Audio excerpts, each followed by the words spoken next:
Welcome back to our channel.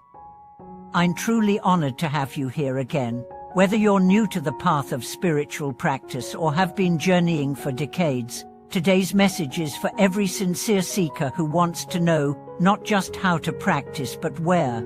We often talk about methods, teachings, and insights, but we rarely explore the sacred space where these unfold, the meditation hall.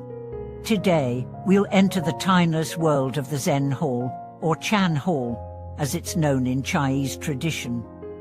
But this is not merely about architecture. This is about a crucible, a space forged for the fire of transformation.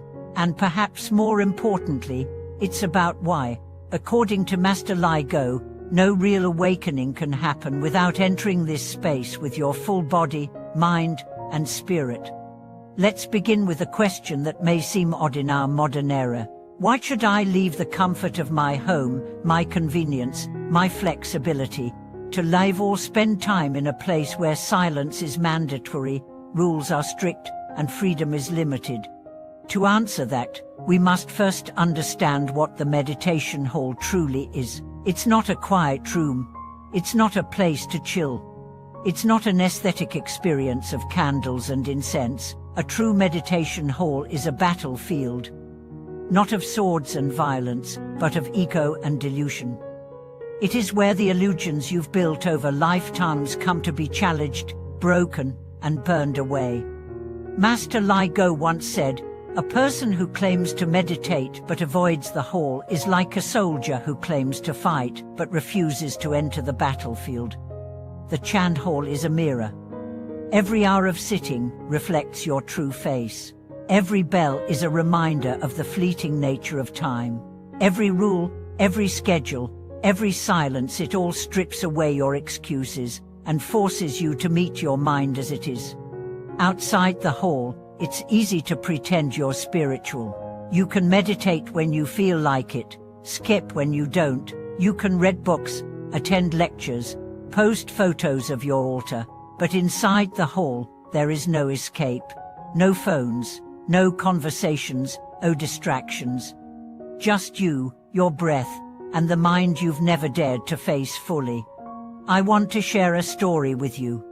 There was a young man named Jun who had read every book on Buddhism. He'd attended countless retreats. He gave talks on non-duality, emptiness, and mindfulness. People admired his intellect, but despite all this, he still felt anxious, restless, and unfulfilled. One day, he visited a monastery known for its intense Zen training. On the first day in the meditation hall, he thought, "This will be easy. I've read so much." But by the third hour, he was twitching. By the sixth, he was weeping. By the second day, he begged to leave. But the master said, "Stay. This pain is your birth." On the seventh day, something shifted. He stopped fighting. He stopped trying to interpret his experience. He just sat, and in that sitting, he met himself not as a collection of concepts, but as raw presence. Years later, Jun said, "I had lived decades in theory. The meditation hall finally taught me truth." This is the power of the Chan hall. Master Laiguo emphasized that living in the hall is not just about the physical presence. It's about surrendering to the discipline of transformation. In the hall, you eat when it's time to eat. You sleep when it's time to sleep. You bow, chant, sit, or call not by your personal preference, but by the rhythm of Dharma. And in that surrender, something remarkable happens. The ego weakens, the heart softens, the body aligns, the mind stabilizes, and the wisdom that was buried under 1,000 distractions begins to rise, not as an idea, but as a direct experience. Many people today say, "I can meditate anywhere. Why do I need a special place?" It's true. The Buddha said, "In the forest, under a tree, in an empty hut, there is the place for awakening." But those words once spoken to people surrounded by smartphones, social media, deadlines, and constant stimulation. They were spoken to renunciants, already immersed in discipline.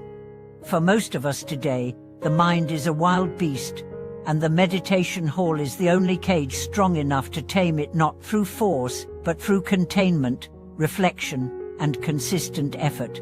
The Chan Hall also serves as a community of sincerity.